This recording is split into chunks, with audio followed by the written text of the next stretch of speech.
Hello guys. So today I'm going to tell you about my process of logo creation from start to finish. Before we begin, please let me remind you that a logo is a symbol or other design adopted by an organization to identify its products, uniform, vehicles, etc. The key word here is identify. Your logo is not an essay. Don't try to fit in what the company represents in your logo. Sometimes it's complicated, it's a lot. The key here is for the audience to identify your logo. Logos fall under the bracket of graphic design.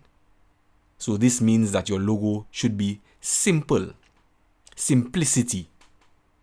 Your logo needs to be simple for people to quickly identify it. And also, your logo will be difficult to reproduce if it's too complicated. Your logo should also be appropriate.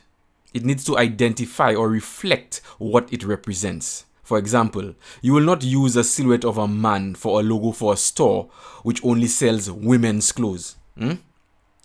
Versatility. Your logo needs to be versatile.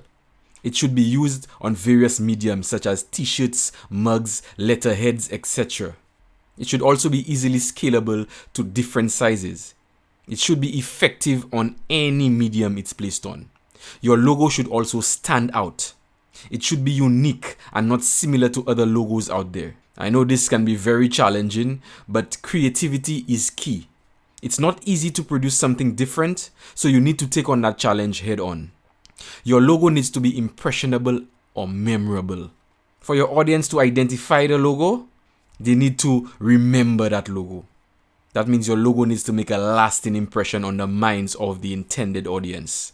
And your logo should have a long life. Your logo should be able to last years, decades, even centuries. So don't design a logo based on what's in style at the time. Don't design it because it's trendy. Design your logo with a long life in mind. Okay, so let me show you the WhatsApp conversation that I had with the client.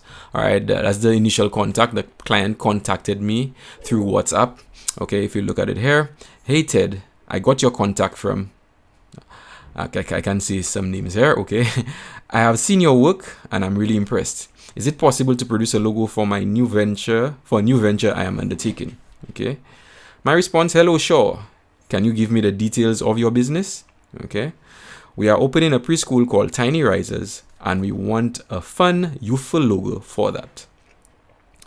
Okay, here's a question I usually ask. Do you have any ideas or sketches of what you want? Okay, and here is this response. I get that response probably 80% of the time where the client doesn't really know what they want. They just want something fun and creative and so on to represent their company. Okay, so the response is, to be honest, I don't have any ideas. I will leave all the creativity to you. Okay, well, my response, okay.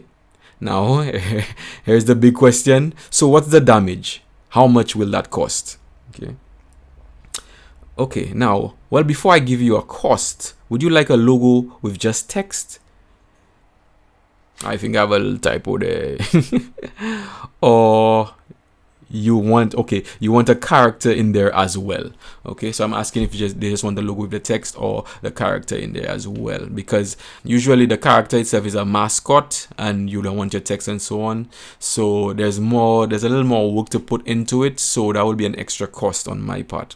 So then I charge the client a certain amount, okay, and a 50% deposit is required. All right. Thank you. I can have your deposit ready. Okay, no problem. Just message me when it's ready and we can take it from there. Okay. Now, make sure you have your receipts in hand. Make sure your client get all the receipts. Okay, because you don't want any trouble right there. So my client and I met on the Wednesday.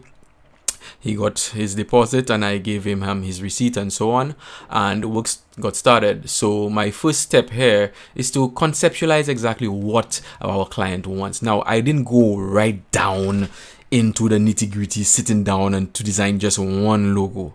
All right, I usually work with thumbnails first, just quick sketches, usually about 10 of them.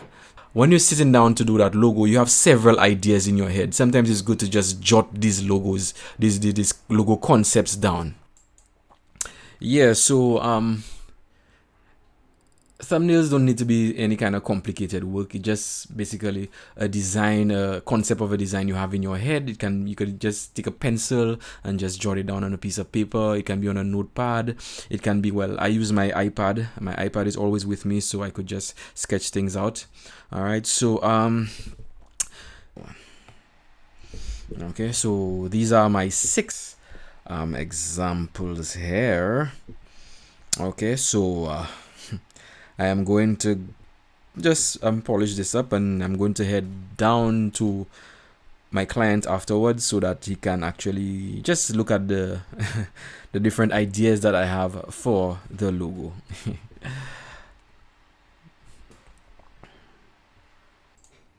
So now I'm just going to just polish things up. Let me just do this quickly so you can see how I'm going to polish it up, because sometimes we want the process of communication to take place here. So we want to just make sure that the client sees exactly what we're saying and what the message that we want to bring across. So just let me clean this up a bit.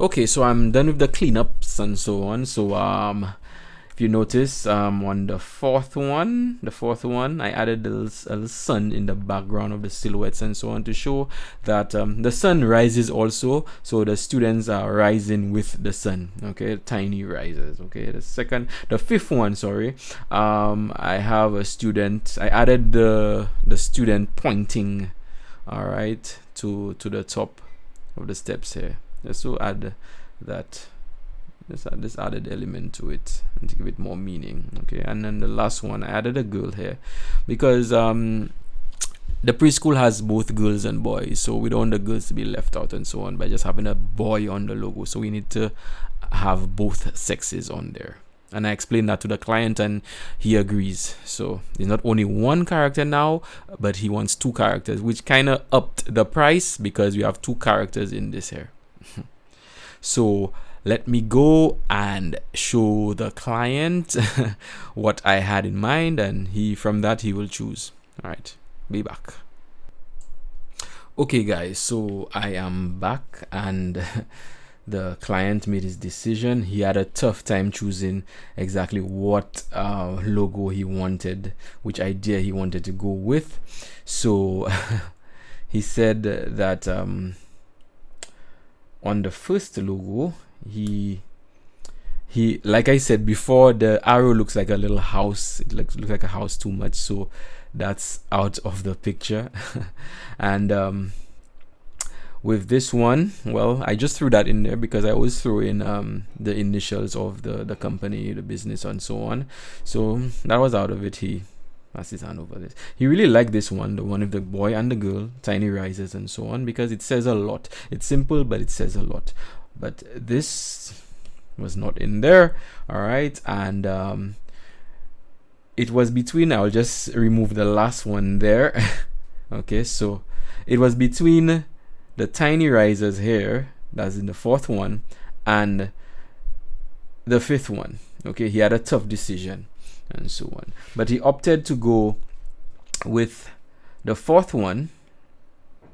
Okay, because after I explained to him that the logo should be as simple as possible and so on, he saw the simplicity in, okay, the tiny risers, this here, the 4th one. So he's gonna go with the 4th one. So after this, okay, now I know where we're headed. Okay, now you see, this saves a lot of time, because I would have spent all my time doing just one logo idea, okay, and go with that, and then go back to the client, and then he'll tell me he doesn't like it. So it's always good to give your client a variety of thumbnails so that they can choose exactly what they want. In that way, you would know where their mind is, you would know their mindset. Now I know exactly what the client is looking for. The client is looking for simplicity by just using the silhouettes of the children, the sun in the background, and just the name of the company. Okay, so this is what I came up with. I know I added the book in there, but I informed the client that I'm going to add in the book, and I showed him this, and he was very impressed. He loved the concept of the book because just by looking at this, you can see it has to do with education with the addition of the book. So all the rough work is out of the way, so let's go to the refinement. We're gonna start the final phases of our logo creation. So let me head into another software.